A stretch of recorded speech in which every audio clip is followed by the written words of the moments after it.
खिलौना समझ कर बिगाड़ो न हमको कि हम भी किसी के बनाए हुए है।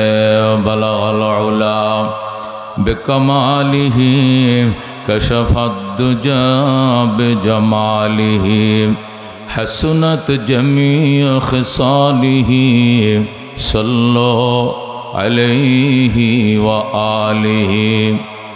4 दिन की चाँदनी फिर अंधेरी रात है, सुन चंदी की चमक देखने की बात है। बलगल उला बिकमालिही कशफद्दुजा बिजमालिही हसनत जमी खिसालिही सल्लो अलैहि व आलिही। खुदाया न कर मोहताज किसी का, ज़माने में नहीं है किसी का कमी तेरे खजाने में। बलगल उला बिकमालिही कशफद्दुजा बिजमालिही हसनत जमी खिसालिही सल्लो अलैहि व आलिही। मोहब्बत शुद ला इलाहा इल्लल्लाह, ला इलाहा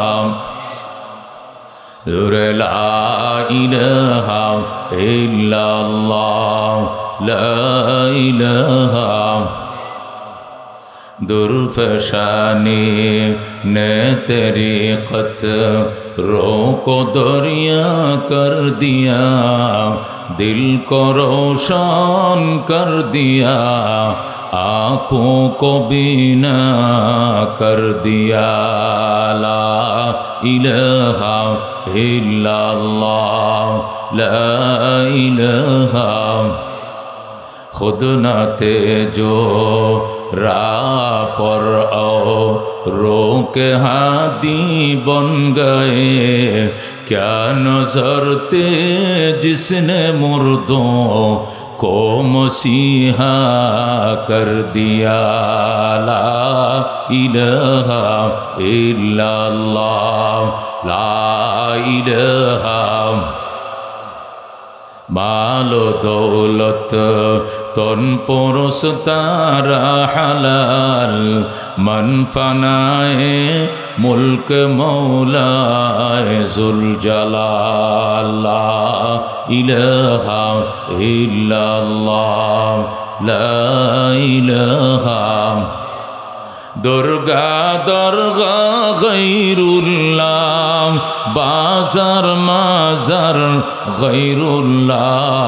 ला इलाहा इल्लल्लाह, ला इलाहा इल्लल्लाह, ला इलाहा इल्लल्लाह मुहम्मदुर रसूलुल्लाह सल्लल्लाहु अलैहि वसल्लम। ঐতিহ্যবাহী 8 নং ডাকাতিয়া ইউনিয়ন তফসিরুল কোরআন মাহফিল উদযাপন কমিটি কর্তৃক আয়োজিত 8ম বার্ষিক তফসিরুল কোরআন মাহফিলের আজকে কত নম্বর দিন? 3য় দিনের সর্বশেষ অধিবেশন। গুরুত্বপূর্ণ অধিবেশনের সম্মানিত সভাপতি হযরত উলামায়ে কেরাম জনাব হযরত মাওলানা শফিউদ্দিন সাহেব, আজকে মাহফিলের সহসভাপতি হযরত মাওলানা আব্দুল জব্বার সাহেব খতিব, যা আখালিয়া বাইতুল মামুর জামে মসজিদ বালুকা ময়মনসিংহ এবং সভাপতি চাঁদপুর বাজার জামে মসজিদ বালুকার খতিব হলো আমাদের সভাপতি সাহেব। আজকের মাহফিলের অন্যান্য উলামায়ে কেরাম যারা আলোচনা ইতিমধ্যে আমাদের মধ্যে রেখেছেন, বরেণ্য উলামায়ে কেরাম উপস্থিত রয়েছেন পিতৃতুল্য মুরব্বিয়ান, সমবয়স্ক আমার ভাইয়েরা, পর্দার আড়ালে রয়েছেন আমার পর্দানিসীন মা ও বোনেরা। আল্লাহ রাব্বুল আলামিনের দরবারে অসংখ্য শুকরিয়া। ঝামেলাবিহীন, কালেকশনবিহীন, নিরেট কোরআন এবং সুন্নাহর ব্যাখ্যা এবং বিশ্লেষণ শোনার জন্য বিশেষ করে বিষয়ভিত্তিক, আয়াতভিত্তিক, রুকুভিত্তিক বিন্যাস করা তাফসিরের আয়োজনে আল্লাহ রাব্বুল আলামিন কালামুল্লাহর তাফসির শ্রবণ করার জন্য স্ব স্ব এলাকা থেকে, বাড়িঘর থেকে পঙ্গপালের মতো আমাদেরকে ছুটে আসার তৌফিক দান করেছেন। গোনার গাটুরি মাথায় বহন করে এসেছি। মোনাজাত শেষে, আলোচনা শেষে মোনাজাত পড়ে আমরা যেন নিষ্পাপ হয়ে বাসাবাড়িতে ফেরার সুযোগ পাই, সে তৌফিক আল্লাহ আমাদেরকে দান করুক। জোরে কোন আমিন। মুহতারাম হাজিরিন, ওয়াজ, শীতের মৌসুমে ওয়াজ মাহফিল, হালকা জিকির, সিরাতুন নবী সম্মেলন, মিলাদুন নবী সম্মেলন, ইসলামী মহাসম্মেলন, তফসির ও কালামুল্লাহ নামে বিভিন্ন ব্যানারে মাহফিল চলছে শীতের মৌসুমে। কথা কোন ঠিক কিনা? শিরোনামের ব্যবধানের কারণে আলোচনার ধাঁচেরও ব্যবধান ঘটে। কথা কোন ঠিক কিনা? যদি হয় ইসলামী মহাসম্মেলন, তার আলোচনার ধাঁচে এক ধরনের, আর যদি হয় সিরাতুন নবী সাল্লাল্লাহু আলাইহি ওয়াসাল্লাম সম্মেলন, নাম যেরকম আলাদা, তার আলোচনার ধাঁচও আলাদা। ঠিক কিনা? যদি হয় মিলাদুন নবী সাল্লাল্লাহু আলাইহি ওয়াসাল্লাম সম্মেলন, নাম যেরকম ভিন্ন, তার আলোচনার ধাঁচও ভিন্ন। আর যদি হয় ওয়াজ ও হালকা জিকির প্রোগ্রাম, নামের ব্যবধানের কারণে আলোচনার বয়ান ব্যবধান হয়। কতক্ষণ ঠিক কিনা? আজকের মাহফিল হলো তাফসীরুল কোরআন মাহফিল। আল্লাহর কোরআনুল কারীমের তাফসীর হবে। তাফসীর শব্দের অর্থ হলো আল্লাহর আয়াতকে খোলে মোলে বিস্তারিত আলোচনা করা। তাফসীর শব্দের অর্থ হলো উন্মোচন করা, খুলে বলা, বিস্তারিত বলা। একটা আয়াতের প্রসঙ্গ আরও যদি 2, 4, 10, 20টা আয়াত লাগে, এই আয়াতটাকে আলোকিত করার জন্য, উন্মোচিত করার জন্য প্রয়োজনে আরও 10-20টা আয়াত সেখানে নিয়ে আসা। একটি আয়াতকে বোঝানোর প্রয়োজনে তাফসীরকে বোঝাইতে গিয়া দেখা যায় আল্লাহর হাবিবের অসংখ্য হাদিস এটার মধ্যে আসতে পারে, ওই হাদিসগুলো সেখানে আনা। শানে নুজুল যদি আয়াতের মধ্যে থাকে, শানে নুজুলও সেখানে বয়ান করা।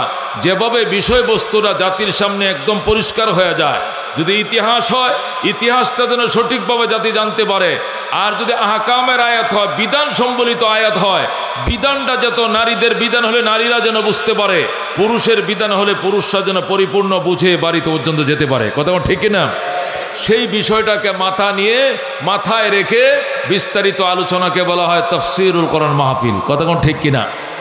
আল্লাহর কোরআনের আলোচনা, এর ভিতরে আল্লাহ এত সোদা, এত মধু, এত ম্যাগনেট, এত চুম্বক রেখেছেন। এই চুম্বক দুনিয়ার কোনো চুম্বকের মধ্যেও নাই। এই উৎকর্ষ আর এই আকর্ষণ কোনো ম্যাগনেটের ভিতরে নাই। এই সুদার মধু দুনিয়ার কোনো মৌপোকার মধুর ভিতরে নাই। এই সুদা কোনো বাগানের ফুলের ভিতরে নাই। যে সুদা এবং মধু, আল্লাহ তাআলা যে উৎকর্ষ এবং আকর্ষণ, যে ম্যাগনেট এবং চুম্বক আল্লাহর কোরআনের মধ্যে ঢুকিয়েছেন। যেরকম আল্লাহু আকবার। এই জন্য এই কোরআনের আলোচনা শোনার আগে 2টা জিনিস মাথায় রাখতে হবে। কয়টা জিনিস? 1 নম্বর হলো মনোযোগ সহকারে শুনতে হবে। বলেন 1 নম্বর কি করতে হবে? মনোযোগ সহকারে শুনতে হবে, চৌকান্না হয়ে শুনতে হবে, একদম মনোযোগ। আল্লাহ বলেন ওয়াইদা কুরিয়াল কুরআনু ফাসতামিউ লাহু। আল্লাহর কোরআন যখন পড়া হবে, তেলাওয়াত করা হবে, ব্যাখ্যা শোনানো হবে অথবা তেলাওয়াত করানো হবে, তখন তুমি ফাসতামিউ লাহু, কান লাগায় শুনবা। ও আনসিতু, এবং নীরব নিস্তব্ধ থাকবা। যেরকম সুবহানাল্লাহ। এক তো শুনতে হবে মনোযোগ সহকারে, দ্বিতীয় হলো নীরব নিথর থাকতে হবে, কোনো সাউন্ড করা যাবে না, মনোযোগ সহকারে শুনতে হবে। 2 নম্বরে হেদায়েতের ভিখারি সাজতে হবে। কি সাজতে হবে? আমি যে আল্লাহর কোরআন শুনছি, আল্লাহ যে বলছেন হুদাল্লিল মুত্তাকিন, এটা তাকওয়ার দনের ভিখারি যারা, ভিক্ষুক যারা, তাদেরকে হেদায়েত করবে। আমি ওই ভিক্ষা নেওয়ার জন্য এই মাহফিলে এসেছি। কথা কোন ঠিক কিনা? তাহলে 1 নম্বরে মুত্তাকিনদের জন্য কোরআন হেদায়েত করে। মুত্তাকিন বলতে কাকে বোঝানো হয়েছে? যারা তাকওয়ার দন অলরেডি পেয়ে গেছে, তাদেরকে আল্লাহ বোঝায় নাই। বরং জালালাইনওয়ালা বলে আল হুদাল্লিল মুত্তাকিন মানে আস-সাইরিনা ইলা তাকওয়া, যারা তাকওয়ার পথের প্রতীক। মুত্তাকিন হতে চায়, তাকওয়ার দন পাওয়ার জন্য যারা আগ্রহী, কোরআন শুধু তাদেরকে হেদায়েত করবে। আর যারা আগ্রহী নয়, ভিখারি নয়, মহতাজ নয়, তাদেরকে হেদায়েত করিবে না। কথা বুঝতে পারছেন? হযরতে আবু বকর, হযরত উমর, হযরত উসমান, হযরত আলী, ওনারা অন্যান্য ধর্ম ওনাদের সামনে ছিল। ওই ধর্মগুলো সাময়িকভাবে ওনারা পালন করছেন বা বাপদাদারা করতে ওনারা দেখছেন, কিন্তু ওনাদের দিলের মধ্যে একটা কথাই ছিল, যুক্তিসঙ্গত ঐশী কোনো বাণী, ঐশী কোনো মহাগ্রন্থ, ঐশী কোনো ধর্ম যদি আমাদের সামনে আসে, 1 সেকেন্ড দেরি করবো না, এই ফালতু ধর্ম, মন গড়া ধর্ম ছেড়ে দিয়া আমরা ওই ধর্মের দীক্ষিত হয়ে যাবো। যেরকম সুবহানাল্লাহ। এই জন্য সঠিক ধর্মের সন্ধানে তারা ভিখারি ছিলেন। এই জন্য সঠিক সন্ধান, ধর্মের সন্ধান পাওয়া মাত্রই হাত বাড়িয়ে তারা কালমা পড়ে মুসলমান হয়ে গেছেন। সুবহানাল্লাহ। কিন্তু আবু জেহেল, উতবা, সাইবা ভিক্ষুক ছিল না হেদায়েতের জন্য, লালায়িত ছিল না, তাদের ভিতরে কোনো লালন ছিল না। তারা হেদায়েতের ভিক্ষুক ছিল না, লালায়িত ছিল না, আকাঙ্ক্ষা ছিল না, তামান্না ছিল না। তারা বলতো মোহাম্মদ আমাদের বাতিজা, আমরা মোহাম্মদের চাচা। চাচা হয়ে কেন বাতিজার কাছে যাব? চাচার আবার বাতিজার কাছে কি শিকার আছে? এই জন্য চাচার ভ্যাস ধরে সে বাতিজার কাছে যায় নাই। আল্লাহ পরিষ্কার বলে দিয়েছেন, সাওয়াউন আলাইহিম আনজারতাহুম আম লাম তুনজিরহুম ফাহুম লা ইউমিনুন। আমার বন্ধু, এদের ভিতরে হেদায়েতের ভিক্ষু, এরা ভিক্ষুক নয়, হেদায়েতের পথের প্রতীক নয়, হেদায়েতের জন্য এরা লালায়িত নয়। এদেরকে ভয় প্রদর্শন করুন আর নাই করুন, আল্লাহর কোরআন ভিজায় খাওয়াইলেও তারা হেদায়েত পাবে না। কতক্ষণ ঠিক কিনা? এই জন্য আল্লাহর হাবিবের বংশধর হওয়া সত্ত্বেও তাদের কপালে ঈমান নসিব হয় নাই, কারণ হেদায়েতের জন্য তারা ভিক্ষুক ছিল না। যারা ভিক্ষুক ছিল, শোনা মাত্রই এমনভাবে চুম্বকে টান মারছে, লৌহ মানব পর্যন্ত সিলিন্ডার করে কালমা পড়ে মুসলমান হতে বাধ্য হয়ে গেছে। কতক্ষণ ঠিক কিনা? হযরত ওমর উন্মুক্ত তরবারি নিয়ে বের হয়েছে। আপনার ঘটনা জানেনি, আমি একটু ইশারা দিয়া যাই, শুধু আমি আমার জায়গায় চলে যাব। বিষয়টা পরিষ্কার করার জন্য আমি একটু ভূমিকা টানতেছি। ওমর ফারুক আল্লাহর হাবিবের মাথা কাটতে যাবে, এটাই যথেষ্ট ছিল। তরবারি নিয়েছে, এটাই যথেষ্ট ছিল। আবার মদ পান করেছে, এটাই যথেষ্ট ছিল। চোখকে লাল বানিয়েছে, আবার ঘোরায়, তরবারি ঘোরায়। মোহাম্মদের মাতার সন্ধান কেউ দিতে পারবা, পুরস্কৃত করা হবে। আজকে এই তরবারি দিয়ে মোহাম্মদের কল্লা না কেটে আমি ঘড়িতে ফিরবো না, বাড়িতে ফিরবো না। জোরে কোন নাউজুবিল্লাহ। ওমরের বাল্য বন্ধু ছিল নবীর এক সাহাবী, উনি এর আগেই মুসলমান হয়ে গেছেন। ওমরের আগে আরো 39 জন মুসলমান হয়েছে। কয়জন? পুরুষ হয়েছে 39 জন, নারী হয়েছে 12 জন। 12 জন নারী মুসলমান হয়েছে, 39 জন পুরুষ মুসলমান হয়েছে ওমরের আগেই। ওমর তরবারি নিয়ে হাঁকায়, ওই সাহাবীর সাথে দেখা, দোস্ত কই যাও? মোহাম্মদের কল্লা কাটতে যায়। কারণ কি?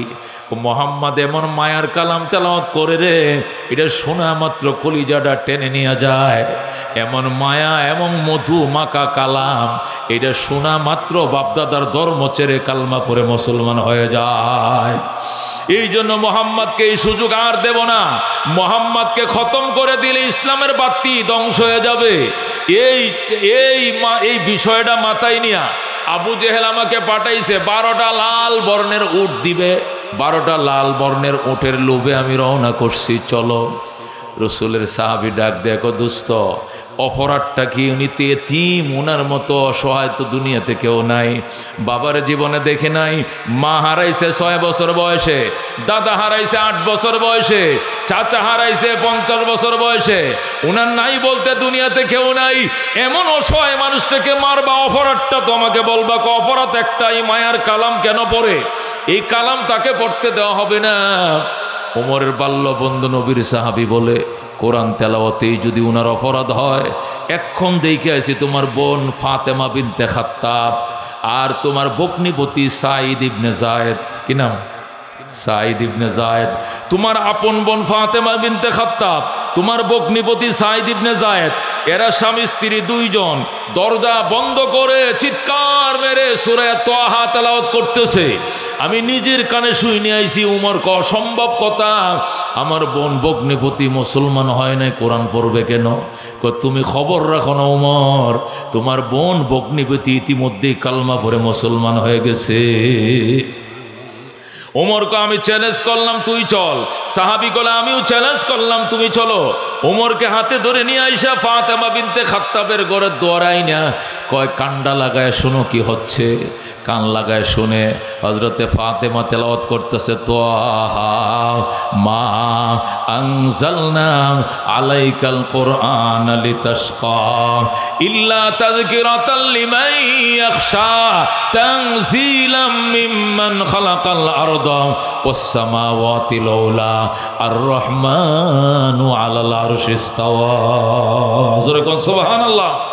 হযরত ওমর ফারুক রাদিয়াল্লাহু তাআলা আনহু যখন শুনলেন তার বোন ফাতেমা বিনতে খাত্তাব তেলাওয়াত করতেছে, সাথে সাথে তার ভগ্নিপতি সাঈদ ইবনে যায়েদ তেলাওয়াত করতেছে, ওমর কান্ডা লাগায় শুধু শুনছে, এমনভাবে তার দিলকে আকর্ষণ করছে। ওমর ডাক দেয়া কয়, বোন, কোরআন তেলাওয়াতের অপরাধে আমি তোরে মারবো না, বরং আল্লাহর কালাম কাছে বসে শোনার জন্য দরজাটা দয়া করে খুলে দে, দরজাটা দয়া করে খুলে দে, আমি তোরে মারবো না। আল্লাহর কালাম আমার কলিজাটা ছিঁড়ে নেয়, আমার কাছের থেকে আল্লাহর কালাম শুনতে দে, আমি তোরে মারবো না। বোন ডাক দেখো, ভাইয়া তুমি লৌহ মানব, তুমি অত্যন্ত লৌহ মানব, তুমি আমাকে মারবা, তুমি আমাকে প্রহার করবা, তোমার কথা দরজা খুলবো না। এই জন্য ফাতেমা দরজা খুলতে রাজি হয় নাই। ওমর তার ভগ্নিপতি সাঈদ ইবনে যায়েদকেও বলছে দরজাটা খুল, আমার ভগ্নিপতি সেও খোলে নাই।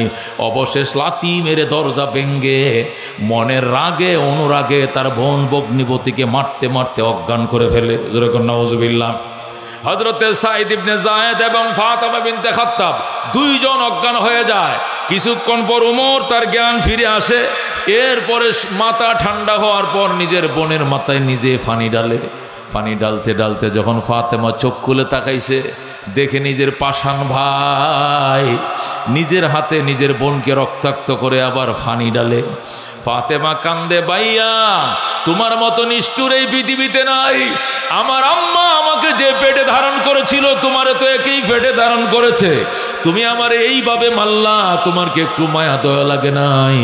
ওমর ডাক দেখো, বোন রে, আল্লাহর কোরআন পড়ছস এই অপরাধে মারি নাই, বরং আল্লাহর কোরআন কাছে বসে শুনতে সুযোগ দিলে না কেন, দরজাটা খুললে না কেন, আমি এই অপরাধে মেরেছি। যেরকম আল্লাহু আকবার। ফাতেমা কই, এটাই যদি হয় অপরাধ, তাহলে আসো তুমি আমার কিনারে আসো, আল্লাহর কোরআন তোমাকে পড়ে শোনাবো। আল্লাহু আকবার। ওমর বসছে, ফাতেমা ওমরের কানের সাথে নিজের মুখটা লাগায়া আবার সূরা তাহা তেলাওয়াত শুরু করে দিয়েছে। আউযু বিল্লাহি মিনাশ শাইতানির রাজীম, বিসমিল্লাহির রহমানির রহিম, তাহা মা আনজালনা আলাইকাল কুরআনা লিতাশকা ইল্লা তাযকিরাতাল লিমান ইয়াখশা তানজিলাম মিম্মান খালাকাল আরদা ওয়াস সামাওয়াতিল উলা আর রহমানু আলাল আরশি ইস্তাওয়া। বলেন আল্লাহু আকবার। হযরত ওমরের সামনে যখন বোন এইভাবে পড়া শুরু করলো, ওমর ডাক দেখো, বোন আমারে মায়ের কালাম শিখে আমি নিজেও শিখবো। বোন ডাক দেখো, ভাইয়া তোমাকে দুটি কাজ করতে হবে। এক নম্বরে তোমাকে গোসল করতে হবে, দুই নম্বরে তোমাকে কালমা পড়ে মুসলমান হওয়া লাগবে, এরপরে তোমাকে পবিত্র কালাম শিখাবো। আল্লাহু আকবার। ওমর জলদি কর, পানি দে। বোন বালতি দেয়া কুয়ার থেকে পানি উঠাইছে, সাথে সাথে ওমর গোসল কমপ্লিট করে পরে, গোসল কমপ্লিট করার পরে কয় কালমা পড়া। ফাতেমা ডাক দেখো, ভাইয়া আল্লাহর হাবিব আজকে 3 দিন পর্যন্ত খানা নাই, ঘুম নাই, গোসল নাই। নবী কাঁদতেছে, কয় কি জন্য? দুইটা মানুষের হেদায়েতের জন্য। আল্লাহর পিয়ারা হাবিব কাঁদতেছেন।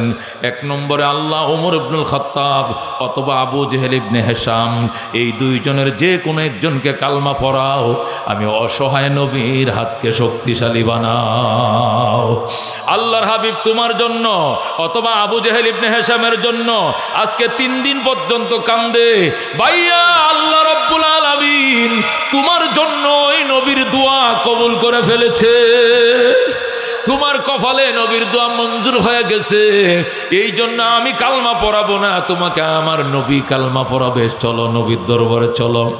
এই বলে হযরত ওমর তার বোন ফাতেমাকে নিয়ে নবীর দরবারে রওনা হয়েছে। এই দিক দিয়ে 39 জন সাহাবী এর আগেই মুসলমান হয়ে গেছে। সাহাবায়ে কেরামের কাছে সংবাদ এসে গেছে, ওমর নবীর মাথা কাটার জন্য বের হয়ে গেছে। এই জন্য 39 জন সাহাবী মানব ডাল হয়ে নবীকে ঘেরাও করে নিয়ে বসে রইছে। আল্লাহু আকবার। 38 জন সাহাবী নবীর চারপাশে বসা।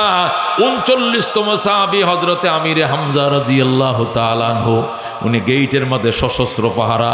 হযরতে হামজা বসছেন গেইটের পাহারায়, আর ঘরের ভিতরে 38 জন সাহাবী পাহারায় বসছে। কোনায় বসে 12 জন মহিলা কান্নাকাটি করতেছে, আল্লাহ তোমার রসুলকে হেফাজত করো। লৌহ মানব উমর তরবারি ঘুরাইতেছে নবীর মাথা কাটার জন্য। ইতিমধ্যে ফাতেমা উমরকে নিয়ে হাজির।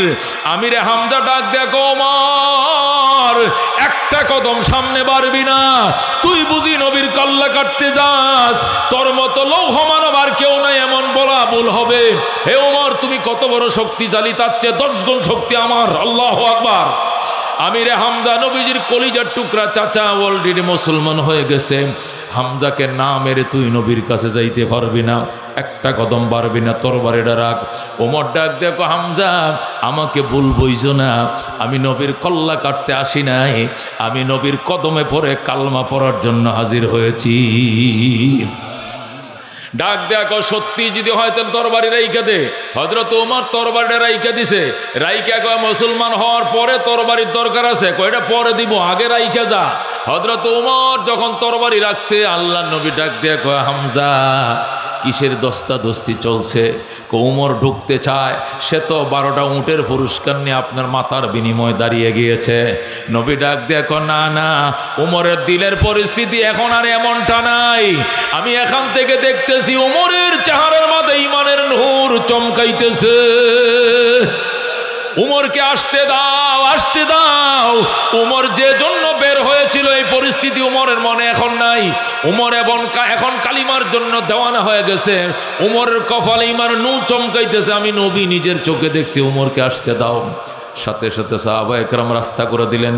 হযরত ওমর নবীজির সামনে গেলেন, যাইয়া এক নজরে ছায়াই রইছে। আল্লাহ নবী কয়, ফাজ্জাল ইয়া ইবনুল খাত্তাব, ও খাত্তাবের ফুলা বসো। হযরত ওমর কয়, রাসূল আমাকে বসতে বইলেন না, আমারে বসতে বইলেন না, এই চেহারার মধ্যে এত নূর বিরাজ করে, এটা তো আমি আগে কোনোদিন দেখি নাই।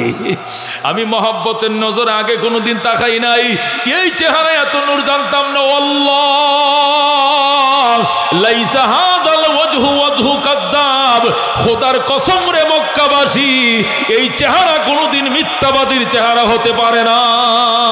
আল্লাহু আকবার।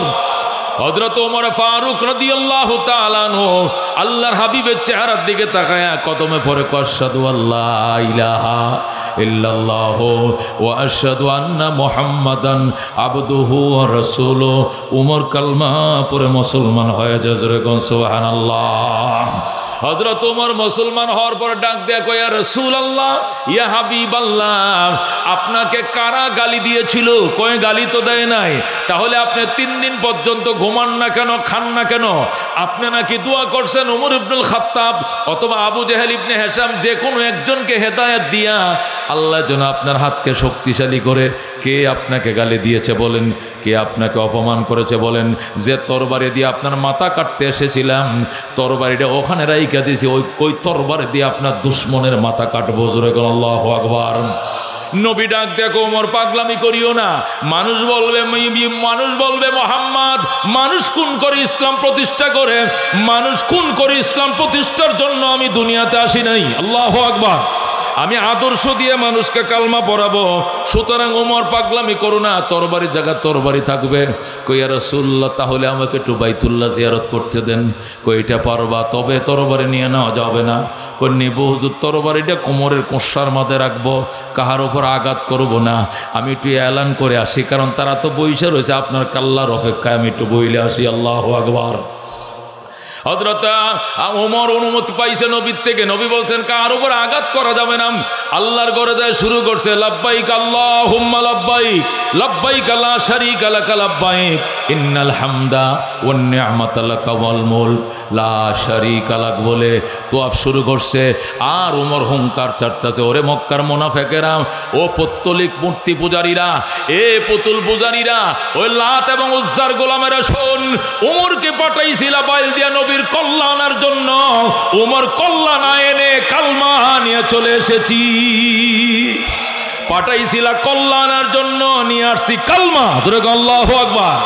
সুতরাং আজকের থেকে ইসলাম ওপেন হয়ে গেছে, আজকের থেকে ইসলাম ওপেন, আর গোপনে মুসলমান চলবে না, ওপেন পরিচয় দিয়ে ইসলাম চলবে। যদি কোনো মুসলমানের গায়ে হাত তুলতে মন চায় তাহলে বউ থেকে বিদায় নিয়ে আইবা, কারণ তোমার বউ বিধবা হওয়ার সম্ভাবনা আছে। মা থেকে বিদায় নিবা, তোমার মা সন্তান হারার সম্ভাবনা আছে। সন্তান থেকে বিদায় নিয়ে আইবা, কারণ তোমার সন্তান এতিম হওয়ার সম্ভাবনা আছে। আল্লাহু আকবার। উমর কিন্তু মুসলমান হয়ে গেছে, আর ইসলাম দুর্বল নয়, ইসলাম আর গোপন না, আজকের থেকে ওপেন। এই বক্তব্য দিয়ে হযরত ওমর নবীর কাছে আসলো। বেঈমানদের মাথা নষ্ট হয়ে গেছে, সর্বনাশ। কি কারণে? লৌহ মানব মুসলমান হয়ে গেল, 12টা উটের লোভ ছেড়ে দিয়ে কালমা পড়ল। তদন্ত কমিটি গঠন করতে হবে। আবু জেহেলের নেতৃত্বে, আবু জেহেল হলো আহ্বায়ক এবং উতবা হলো সহকারী আহ্বায়ক, সাইবা হলো সদস্য সচিব। এই 3 সদস্য বিশিষ্ট কমিটি গঠন করা হয়েছে। কি কারণে কালমা পড়ছে ওমর? আল্লাহু আকবার। তারা 3 জন, আবু জেহেল, উতবা, সাইবা, এরাই নেতৃস্থানীয় মক্কার 3 জন সদস্য মিলে তদন্ত কমিটি করে রাতের অন্ধকারে আল্লাহর হাবিবের কোরআন তেলাওয়াত শুনতে আইছে। আল্লাহু আকবার। মা আমিনার ঘরে, নবীজি তার মায়ের ঘরে, খেজুর পাতার ছাউনির ঘর, আল্লাহর কোরআন তেলাওয়াত করতেছে। আর রহমান আল্লামাল কোরআন খালাকাল ইনসান আল্লামাহুল বয়ান তেলাওয়াত চলছে, সূরা ইয়াসিনের তেলাওয়াত চলছে। আল্লাহ নবী রাত্রে 2/3 কোরআন তেলাওয়াত এবং ইবাদতে কাটাইতেন। জোরে আল্লাহু আকবার। এই 3 তদন্ত কমিটির 3 সদস্য আইসা যখন পেরার মাঝে কান লাগাইছে, এই যে নেশা লাগছে, চুম্বকের মতো আকর্ষণ করতেছে, কান তো আর সরাইতে পারে না। আবু জেহেল চোখের পানি দিয়ে বুক বাসায়, আবু জেহেলও বাসায়, উতবাও বাসায়, সাইবাও বাসায়, শীতের কাপড় সুপড় চোখের পানি দিয়ে বুড়ায় দিছে। জোরে আল্লাহু আকবার। যখন দেখলো সাহাবীরা 1-2 জন করে আসতেছে নামাজ পড়বে, আলো হয়ে আলো ফিরতেছে, ভোরের আলো, 3 জন পালিয়ে যায়। দূরে কোনো জায়গায় যাইয়া গুহার মধ্যে 3 জনে বৈশাখ। কেমন লাগছে বস? আসলে কোনো আকর্ষণ আছে কিনা? আকর্ষণ মানে মহা আকর্ষণ, আকর্ষণ মানে মহা আকর্ষণ। কেমন? উতবায় দেখেন আমার সোয়েটারটা ভিজাই লাইছি, সাইবায় আমার শাল চোখের পানিতে ভেসে গিয়েছে। আবু জেহেল আমার পরিস্থিতি তো ওমরের চানো খারাপ হয়েছিল, মন চাইছিল বেড়াটা লাথি মাইরা ভেঙ্গে ঢুইকে যায়, মুহাম্মাদের পায়ে পড়ে কালমা পড়ে মুসলমান হয়ে যায়। কিন্তু মক্কার মানুষ আমাদেরকে লজ্জা দিবে আর বলবে, আবু জেহেল সাহেব আমাদেরকে সাগরে বাসাইয়া আপনার সিদ্ধান্ত আপনি নিলেন, আমাদেরকে গাঙ্গে বাসায় আপনি চলে গেলেন, এই লজ্জার কারণে আমি যাই নাই, নতুবা উমরের মতো বেড়াডা লাথি মেরে ভেঙ্গে মন চাইছিল মুহাম্মাদের পায়ে পড়ে কালমা পড়ে ফেলি। যেরকম আল্লাহু আকবার। মনের মাঝে শুধু এই বেদনা, আসবে কবে সেই সূর্য সে না, যারা করবে জারি কোরআনে যে ধরায়, যারা করবে জারি কোরআনে যে ধরায়, যাদের অভাবে আজ এই হতাশা পূরণ করিবে যারা, জাতির আশা তাদেরই পথ চেয়ে আমি সহায়, করব জারি কোরআনে যে ধরায়, যারা করবে জারি কোরআনে যে ধরায়। যেরকম মারহাবা। তারা যাইয়া মক্কায় সংসদে বৈশা বিল পাস করছে। সর্বনাশ, আমাদের মতো 3 জন লৌহ মানব পর্যন্ত চোখের পানি রাখতে পারি নাই। আমরা ছাড়া অন্য সাধারণ কোনো কাফের যদি মুহাম্মাদের কালাম শুনে সাথে সাথে হাত বাড়ায় মুসলমান হয়ে যাবে। এই জন্য আজকের থেকে সংসদে আইন পাস করা হলো, আজকের পরে কোনোদিন মুহাম্মদ এবং তার সাহাবীদের তেলাওয়াতে কোরআন শোনা যাবে না। যেরকম নাউজুবিল্লাহ। তারা সংসদ আইন পাস করলো, ক্বালাল্লাযীনা কাফারু লা তাসমাউ লিহাযাল কুরআন ওয়ালগাউ ফীহি লাআল্লাকুম তাগলিবুন। কাফেররা আইন পাস করলো এবং ঘোষণা দিয়ে দিল, সরকারি প্রজ্ঞাপন জারি করে দিল, লা তাসমাউ লিহাযাল কুরআন, এই কোরআন শুনবা না, ওয়ালগাউ ফীহি, বরং ডিস্টার্ব করবা, এখানে ব্যাঘাত তৈরি করবা, লাআল্লাকুম তাগলিবুন, তাহলেই শুধু বাপ দাদার ধর্মে ঠিকায় রাখতে পারবা, নতুবা ইসলামের সামনে তোমাদের মন গড়া ধর্ম থাকবে না। দেখুন, আল্লাহু আকবার। ও দোস্ত, কোরআন যদি কেউ হেদায়েতের নেশা নিয়ে শুনে এবং মনোযোগ সহকারে শুনে, যে বিষয় কোরআন বুঝাইতে চাইবে এটা না বুঝে বাড়িতে যাওয়া লাগবে না। কথা কোন ঠিক কিনা? আল্লাহ বুঝাইয়াই দিবে, বুঝতেই হবে। সাহাবায়ে কেরাম বুঝেছেন, মোমের মতো নরম হয়ে গিয়েছেন। এই জন্য আল্লাহর কোরআন মনোযোগ দিয়ে শুনতে কারা কারা রাজি আছে? হাত বাড়ায়। লিল্লাহি তাকবীর। আল কোরআনের আলো, আল হাদিসের আলো। আঙ্গারগারা বাজার ৮ নং ডাকাতি ইউনিয়নের কেন্দ্রীয় তাফসীর মাহফিল জিন্দাবাদ, জিন্দাবাদ। আয়োজনকারী দুস্থ বন্ধুগণ জিন্দাবাদ, জিন্দাবাদ। এলাকার মুমিন মুসলমান সহযোগীগণ জিন্দাবাদ, জিন্দাবাদ।